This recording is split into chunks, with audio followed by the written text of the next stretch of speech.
Hey everyone, my name is Aditi. Welcome you all to my channel adisteaching where you learn English easily with me. আজকের এই ক্লাসে আমি তোমাদেরকে শেখাবো should have কোথায় ব্যবহার করবে এবং shouldn't have কোথায় ব্যবহার করবে। আজকের এই ক্লাসটা পুরোটা এন্ড অবধি দেখবে, যদি ভালো লেগে থাকে অতি অবশ্যই ভিডিওটাকে একটি লাইক করে দিও আর আমাকে নিচে কমেন্ট সেকশনে লিখে জানিও যে কিরকম লাগলো। নিজে শিখে অন্যকে শেখানোর জন্য ভিডিওটিকে অতি অবশ্যই শেয়ার করো। চলো শুরু করা যাক। should have আমরা কোথায় ব্যবহার করব? যখন অতীতে কোনো একটা জিনিস করলে ভালো হতো কিন্তু আমরা সেই জিনিসটা করিনি, এখন যখন আমরা সেটা কেন করিনি এটা ভেবে রিগ্রেট করছি, তখন আমরা শুড হ্যাভের ব্যবহার করব। কিংবা যখন আমি কাউকে বলছি যে তোমার কোনো জিনিস করা উচিত ছিল, আমরা যখন কাউকে বলছি যে কারো সেই জিনিস করা উচিত ছিল, অতীতে করা উচিত ছিল, তখন আমরা অ্যাডভাইস দেওয়ার সময় শুড হ্যাভের ব্যবহার করে অ্যাডভাইস দেব। ওকে, আমি এখানে দেখো কিছু এক্সাম্পল লিখে রেখেছি and I really want you to have a look. দেখো প্রথম এক্সাম্পলটা কি আছে। He should have told the truth. He should have told the truth. এর মানে হচ্ছে তার সত্যিটা বলা উচিত ছিল, মানে সে যদি সত্যিটা বলতো তাহলে ভালো হতো, কিন্তু সে সত্যিটা বলেনি, তার সত্যিটা বলা উচিত ছিল। তাহলে এইখানে দেখো আমি কি বলছি, কোনো একটা জিনিস করলে ভালো হতো কিন্তু সেই জিনিসটা করা হয়নি, সেটার ব্যাপারে কথা বলছি, right?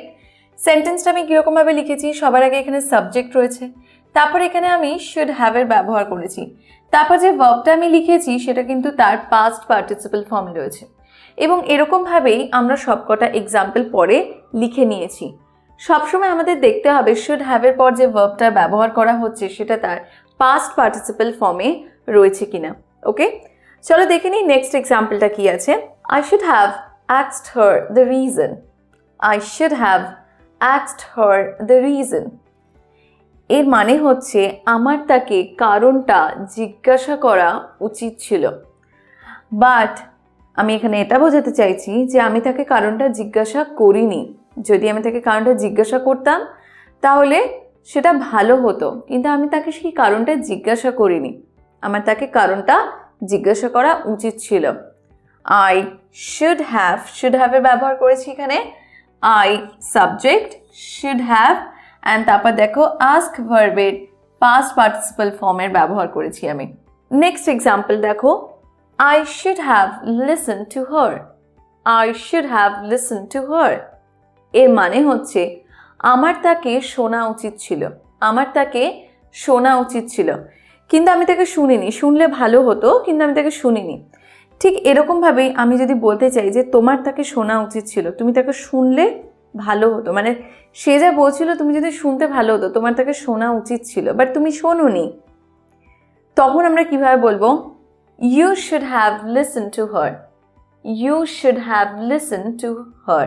Okay, next, they should have packed early. এর মানে হচ্ছে তাদের আগে প্যাক করা উচিত ছিল, সব প্যাকিংসগুলো তাদের আগে করে নিলে ভালো হতো, কিন্তু তারা সব প্যাকিংস আগে করেনি। এখানে আমি কি বলছি? They should have packed early. Okay, should have packed, আগেটা কি হয়েছে? Should have listened. ফাইন।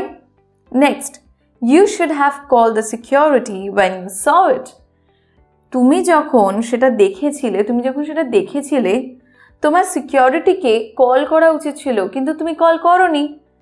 আমি এখানে অ্যাডভাইস দিচ্ছি যে তোমার এটা করা উচিত ছিল, তোমার তো দেখার সঙ্গে সঙ্গে সিকিউরিটিকে কল করা উচিত ছিল। তুমি যখন সেটা দেখেছিলে সেদিন তোমার সিকিউরিটিকে কল করা উচিত ছিল, কিন্তু তুমি কল করোনি। কেন করোনি? দেখো এই ক্ষেত্রে আমি কি বলছি? You should have call the security. তোমার সিকিউরিটিকে কল করা উচিত ছিল। You should have call the security. Called বলেছি আমি এখানে, শুড হ্যাভের পরে কল প্লাস ইডি। কল ভার্বের কিন্তু পাস্ট পার্টিসিপল ফর্মের ব্যবহার হচ্ছে। তারপর আমি এখানে কি বলেছি? ওয়েন ইউ স ইট, যখন তুমি এটা দেখেছিলে, যখন তুমি এটা দেখেছিলে, ওয়েন ইউ স ইট। ওকে, যখন আমরা ওয়েন দিয়ে কোনো সেন্টেন্স এখানে লিখবো, আমরা এখানে কোন টেন্সে ব্যবহার করেছি? এখানে আমরা সিম্পল পাস্ট টেন্সে ব্যবহার করে লিখেছি। ওকে, তাহলে এখানে আমাদের শুড হ্যাভের ব্যবহার কমপ্লিট হয়ে গেল। শুড হ্যাভ কোথায় ব্যবহার করবো আমরা দেখে নিলাম। শুড হ্যাভ আর একটা ক্ষেত্রে আমরা ব্যবহার করতে পারি। কোন ক্ষেত্রে ব্যবহার করতে পারি চলো দেখে নিই। Okay, so have a look at ইট।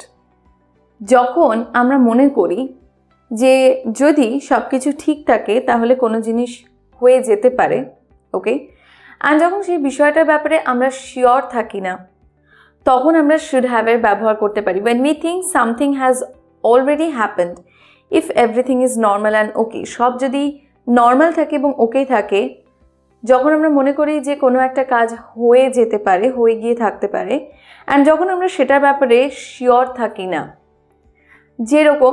যেরকম দেখো প্রথম এক্সাম্পলটা লেখা রয়েছে, he should have reached by now. সে এতক্ষণে, বাই নাও মানে এতক্ষণে সে পৌঁছে যেতে পারে। He should have reached by now মানে আমি এখানে বোঝাতে চাইছি যে যদি রাস্তা জ্যাম না থাকে, যদি সব কিছু ঠিক থাকে, if everything is okay and normal, সে যদি অন্য কোথাও না গিয়ে থাকে, সে যদি অন্য কোথাও অপেক্ষা না করে থাকে, তাহলে এতক্ষণে সে পৌঁছে যেতে পারে। And I am not sure about it, তার জন্য আমি কিন্তু এখানে শুড হ্যাভের ব্যবহার করছি। Okay, he should have reached by নাও।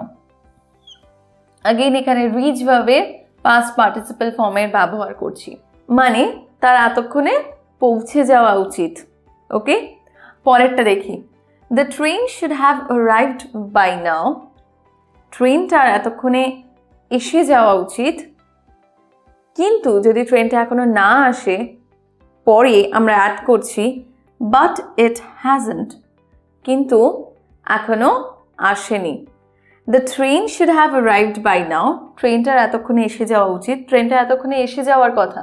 আমরা এরকম কথায় বলি না যে না ম্যামের তো এতক্ষণে এসে যাওয়ার কথা, কিংবা বাবার তো এতক্ষণে অফিস থেকে ফিরে যাওয়ার কথা, ভাইয়ের তো এতক্ষণে স্কুলে পৌঁছে যাওয়ার কথা, তাই না?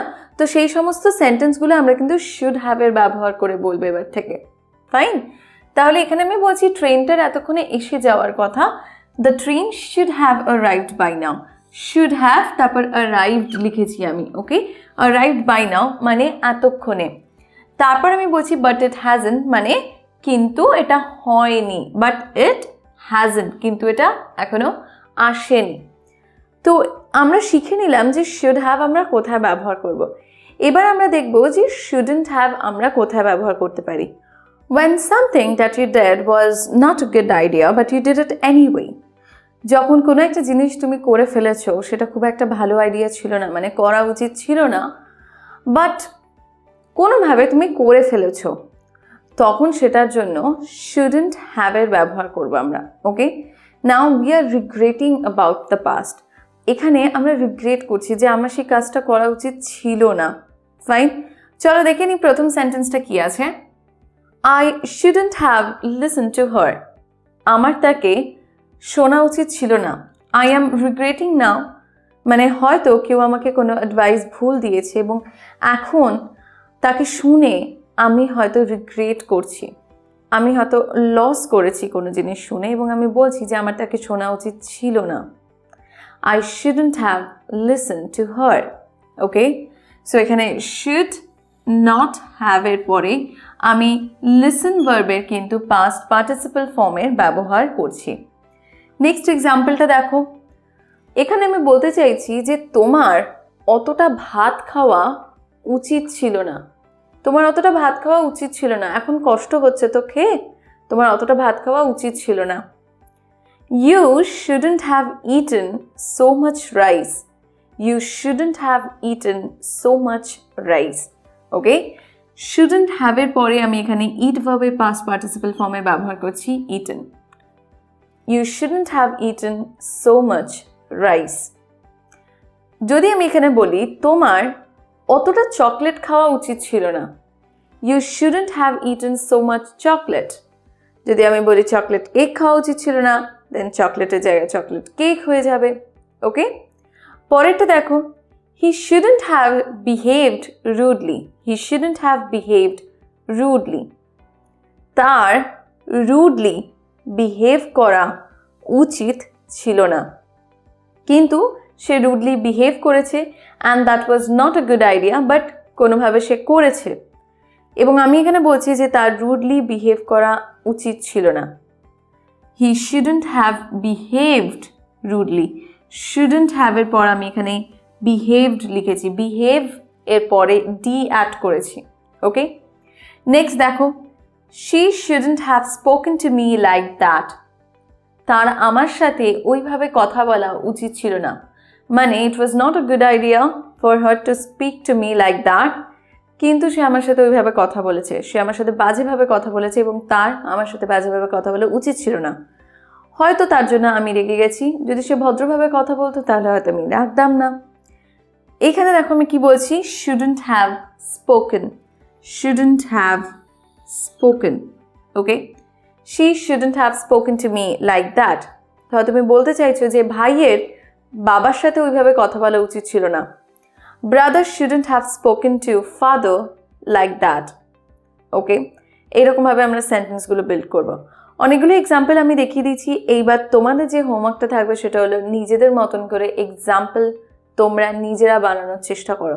ডেইলি লাইফ কনভারসেশনে যেই ধরনের সেন্টেন্সেসগুলো ব্যবহার করা হয় চেষ্টা করো এক্সাম্পলগুলো সেখান থেকেই নিতে। দেখা হচ্ছে তোমাদের প্রত্যেকের সাথে আবার পরের ক্লাসে নতুন কোনো কন্টেন্ট নিয়ে। Until next time, take care of yourself. যদি আজকের এই ক্লাসটা ভালো লেগে থাকে অতি অবশ্যই লাইক করে আমাকে নিচে কমেন্ট সেকশনে লিখে জানিও। আর অবশ্যই প্র্যাকটিস করো, because practice makes a man perfect. Thank you.